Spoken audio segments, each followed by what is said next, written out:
Hi, I'm John Green. This is Crash Course Big History, and today we're going to talk about the Anthropocene. Mr. Green! Anthropocene? What does that even mean? That sounds like gibberish. No, me from the past. Your 10th grade essays were gibberish. The Anthropocene is a word derived from the Greek word for human. Like, you know how anthropologists study humans? Well, the Anthropocene is an unofficial geologic era where humans have an immense influence over the biosphere. But I want to emphasize that it is unofficial because geologists are a vicious and terrifying bunch, and the word is not official until they say it's official. But even if it's not yet a word, the underlying concept is very useful. So due to the intensification of collective learning and the continued rise of complexity we've been talking about, you could argue that more change has happened in the past century than in the previous, 250,000 years of human history. And it's all roughly within living memory. You, your parents, and your grandparents have lived in one of the most complex and interesting times ever.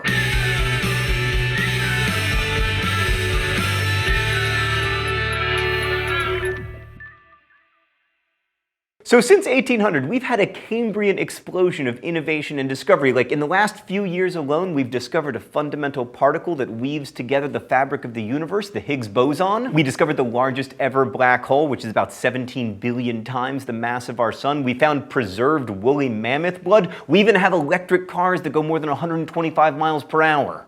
Although you should drive them more slowly, obviously. We've grown to a population of 7 billion people, and your phone has more computing power than all of NASA did when they sent men to the moon in 1969. And collective learning is increasing exponentially. Here's Emily Grassley from the Brain Scoop to help us understand the scale of that growth of knowledge. As human populations grow exponentially, collective learning is undergoing a snowball effect.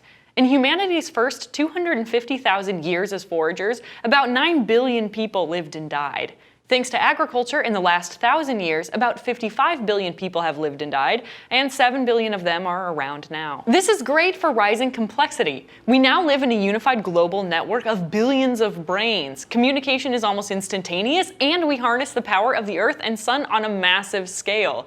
The potential for new breakthroughs in technology or in our understanding of the cosmos is heightened by all of this. It's all part of the continuous rising complexity in big history, a trend that has been proceeding for over 13.8 billion years, from gas clouds to stars to single-celled organisms to trilobites to dinosaurs to culture. The beginnings of the Anthropocene weren't all sunshine and daisies, however. The late 19th century was marked by an increase in the destructiveness of weaponry. A number of colonial empires covered the entire Earth, with the exception of a few non-European states which managed to maintain their independence, and mounting nationalism and bigotry led to some terrible chaos in the early 20th century. World War I killed 15 million people. The Spanish flu, which followed it and spread largely as a result of the unified global system that had previously been so valuable to collective learning, killed off 3 times as many, and 50 million people were killed during World War II. Such is the devastating cost of increased innovation and connectivity. Following World War II, a new wave of industrialization entered East Asia, Central and South America, the Middle East, and other areas. Newly developed crops, especially strains of wheat and rice, helped places like India and China, which in the mid-20th century still suffered famines. Their populations exploded, for better or worse, and we harnessed the power of atomic fission, putting immense power in the hands of humans to be used for good or ill. It's the threat of nuclear holocaust combined with the possibility of an asteroid impact or supervolcanic eruption that makes scientists like Stephen Hawking encourage the colonization of the solar system to increase the chances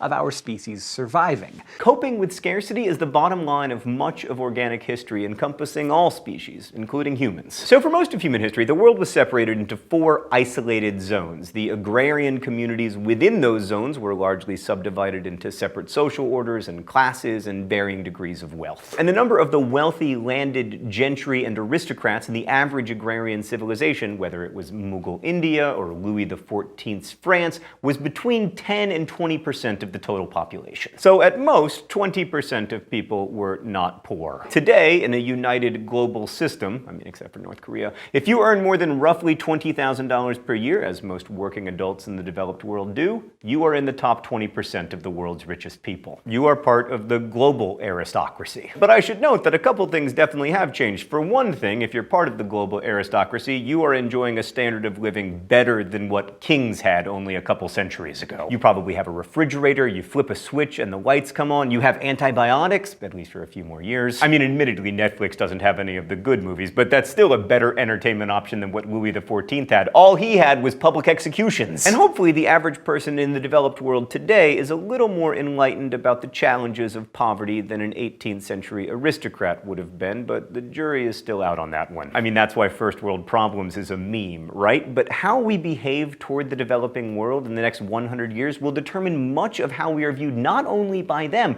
but by the thousands of future generations that come after us and read of our deeds in history. So, is human history a story of progress where life has become better for most people over the course of 250,000 years? And will life continue to get better for most people during the Anthropocene? We're gonna try to answer that by looking at the Anthropocene in light and shade, which is basically just a list of pros and cons. Pro. Since 1970, manufacturing jobs have lifted approximately 600 million people out of poverty. Modern technologies can now feed and clothe more humans than ever before. Con. More people in the developing world are forced from traditional ways of life and into factory jobs with poor safety standards, long hours, and measly wages. And a lot of the goods that they produce go overseas to enhance the standard of living of a prosperous and wealthy developed world. And while the ratio of impoverished to wealthy countries in 1820 was about 3-to-1, today it's closer to 72-to-1. Standards of living may be increasing on average, but the wealth inequality gap is getting wider and wider. But pro, we have managed to harness a lot of energy. Our use of coal and oil and nuclear power.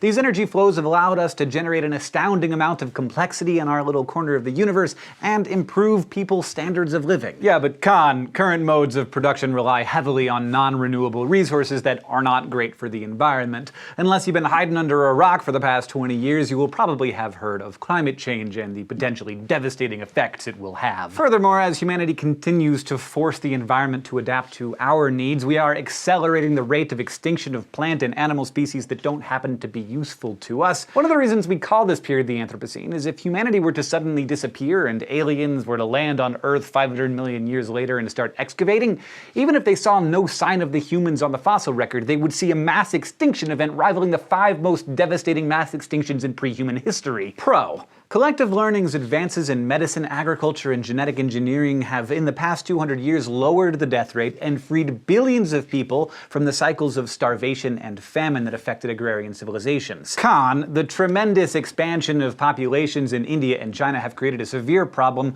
for the infrastructures of those countries. We now have 7 billion people on Earth and will grow to between 9.6 and 12 billion later in the century. Yet at our current rates of consumption and modes of production, the world could only support a population of 2 or 3 billion people who enjoy the same standard of living as people in the United States do. China's population may level off by around 2050, India's might level off by 2070. But sub-Saharan Africa, a region of the world that already suffers from the highest levels of poverty and is least equipped to deal with problems of overpopulation, is set to expand enormously even past the year 2100. Add to this the likelihood that climate change will reduce the amount of arable cropland on the Earth by 10 to 25%, and we may have a severe population problem on our hands. And as we can see from the population cycles of the agrarian period, overpopulation tends to spark more violence. Pro, in the long term, development of a country's economy tends to change demographic trends. While an agrarian civilization benefited greatly from a farmer having half a dozen kids, first to combat the high infant mortality rate, and second because by the time they were 12 they could help out at the farm, today kids take 18 to 22 years to educate. And they're expensive. Also, adults end up having other opportunities open to them.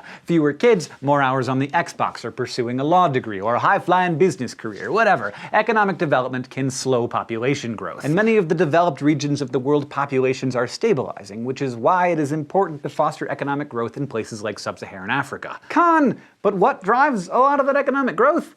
Energy production, and developing countries are more prone to use inexpensive, fast, and dirty forms of fuel to develop rather than more expensive, eco-friendly alternatives. This compounds the environmental problem, which in turn can mess up the environment and compound the population problem. So it turns out, it's complicated, and we are a little bit ambivalent about the Anthropocene. In the next century, humanity's population growth will continue, but it'll hopefully level off between 10 and 12 billion people due to declining birth rates. If it doesn't, we might be in trouble. Well, we'll definitely be in trouble at some point, we just don't know when. But even if it does level off, we've still got problems concerning how to support all those people at a decent standard of living and how to find the energy to fuel that process. I mean, we're talking about between 10 and 12 billion people. The first time the world's population got to 1 billion humans was 1804. So right now, we're still heavily dependent on non-renewable fossil fuels. Well, technically, they are renewable, but you need like 100 million years. But there are a few possible future scenarios. One, we are miraculously saved by some technology in the same way that the Industrial Revolution lifted humanity out of the recurring cycles of famine in the agrarian era. Two, we collapse miserably into ruins and ashes. I don't like two, Stan. Is there an option 3? Well, there is. That's good news. 3, we can guide human society into a creative descent, a gentle decline of complexity to more simple subsistence living. Actually, you know what? I'm not crazy about 3 either. I am all for 1. Now, at present, we don't know what scenario will play out. We're acting as if we will be saved by some technology, and in fact, that's the only way that leads to the continuing rise of complexity, but we can't just assume that will happen. And as for the potential dangers of the 21st century, there are environmental disasters, the rise of a superbug that wipes out millions upon millions of people, possible global conflict, or a rise in instability. The next 50 years will be fraught with a lot of risk, but if we can somehow make it through what some call the 21st century bottleneck, things start to brighten again. We'll be a stable population of 10 to 12 billion increasingly well-educated and interconnected innovators, and that's great for collective learning in the 21st century. Who knows where such massive potential could lead? It's important to remember that while there are 7 billion people in the world right now, many of them don't have access to good education, and that limits their innovative potential. If in the future we see less poverty, as we've seen in the last 20 years, and more access to education, I'm kinda hopeful. As far as we know, we are unique in the universe, and if for nothing else, it is our duty to our own innate curiosity to survive and to see where this rising complexity leads. Our task as a species in this century is to survive it. If we can just manage that from the end of the 21st century, the universe may take us in 1,000 astonishing directions. More on that next time.